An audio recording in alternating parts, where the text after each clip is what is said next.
दोस्तों, इस रहस्यमयी धरती के गर्भ में यूं तो कई रहस्य छुपे हुए हैं, लेकिन क्या आप जानते हैं कि इस धरती पर एक ऐसा रहस्यमय टापू है जिस पर लगभग 900 से ज्यादा 33 फीट ऊंची और 90 टन भारी भरकम विशालकाय मूर्तियां मौजूद हैं। विश्व भर में यह टापू अपनी विशालकाय मूर्तियों की वजह से आकर्षण का केंद्र बना हुआ है। विश्व भर में आकर्षण की एक और वजह इस टापू का अकेलापन भी है। चिली देश से यह टापू लगभग 3701 किलोमीटर की दूरी पर है। जी हाँ दोस्तों, हम बात कर रहे हैं ईस्टर आइलैंड की। चलिए जानते हैं विस्तार से इस ईस्टर आइलैंड के बारे में।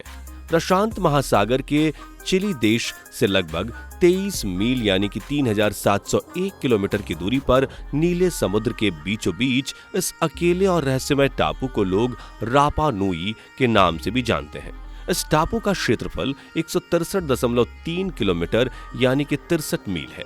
यहाँ 900 से ज्यादा विशालकाय मूर्तियां मौजूद हैं। यह मूर्तियां 33 फीट ऊंची हैं और लगभग 90 टन भारी।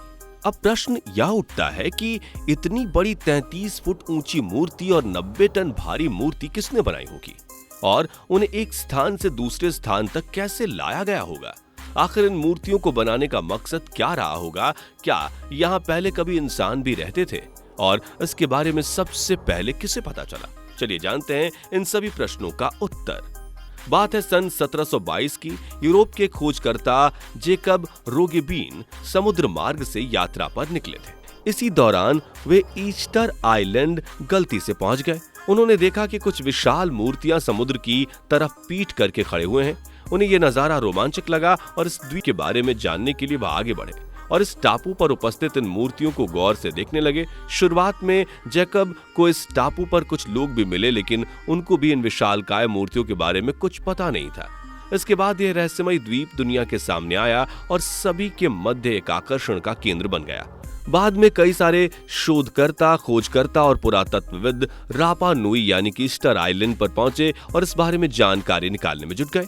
इस द्वीप पर कुछ मूर्तियां सीधी खड़ी हुई थीं, कुछ मुंह के बल गिरी हुई थीं, कुछ पीठ के बल गिरी हुई थीं और बहुत सारी मूर्तियां टूटी हुई अवस्था में मिली।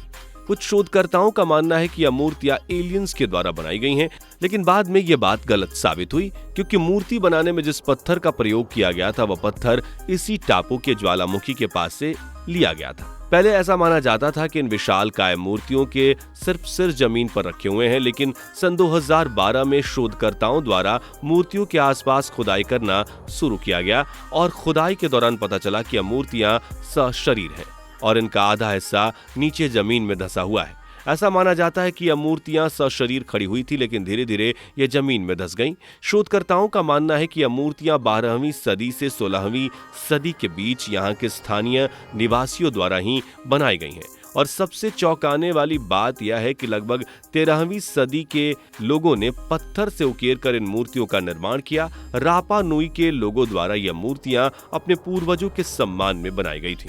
इन मूर्तियों को मोई भी कहा जाता है कि मोई को किसी एक निश्चित स्थान पर बनाया गया था और फिर बाद में उन्हें अलग अलग स्थानों पर रखा गया। अब प्रश्न आता है कि इन्हें एक स्थान से दूसरे स्थान तक कैसे ले जाया गया? इसके उत्तर की खोज शोधकर्ताओं और वैज्ञानिकों ने एक परीक्षण से किया और किसी विशालकाय मूर्ति को बड़ी और मजबूत रस्सियों से बांधकर एक स्थान से दूसरे स्थान तक ले जाने का प्रयास किया और वह प्रयास उनका सफल हुआ। निष्कर्ष यह निकला कि रापा नुई के लोग एक स्थान पर यह सारी मूर्तियां बनाते थे और उसमें हजारों लोग इसे रस्सी से बांधकर एक स्थान से दूसरे स्थान ले जाया करते थे। इन विशालकाय मूर्तियों को रस्सी से बांधकर एक स्थान से दूसरे स्थान पर ले जाने में कुछ मूर्तियां जमीन पर गिरकर टूट गईं, जो कि वहां पर अभी भी मौजूद हैं, और कुछ मूर्तियां पीठ के बल गिरी हुई हैं और कुछ मुंह के बल गिरी हुई हैं। अब बात आती है कि यहाँ पर हजारों साल पहले लोग रहते थे, तो कितने लोग रहते थे? फिर बाद में वो लोग कहाँ गए?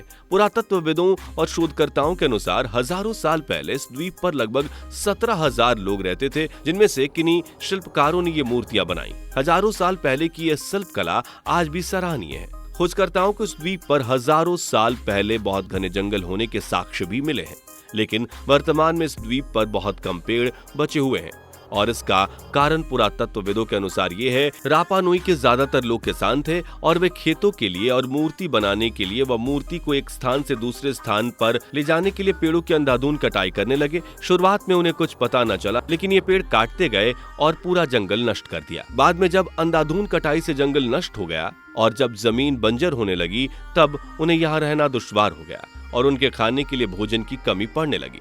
इसके चलते वह लोग एक दूसरे को मारकर खाने लगे और अधिकतम लोग इस द्वीप को छोड़कर किसी दूसरे द्वीप पर जाकर बसने लगे।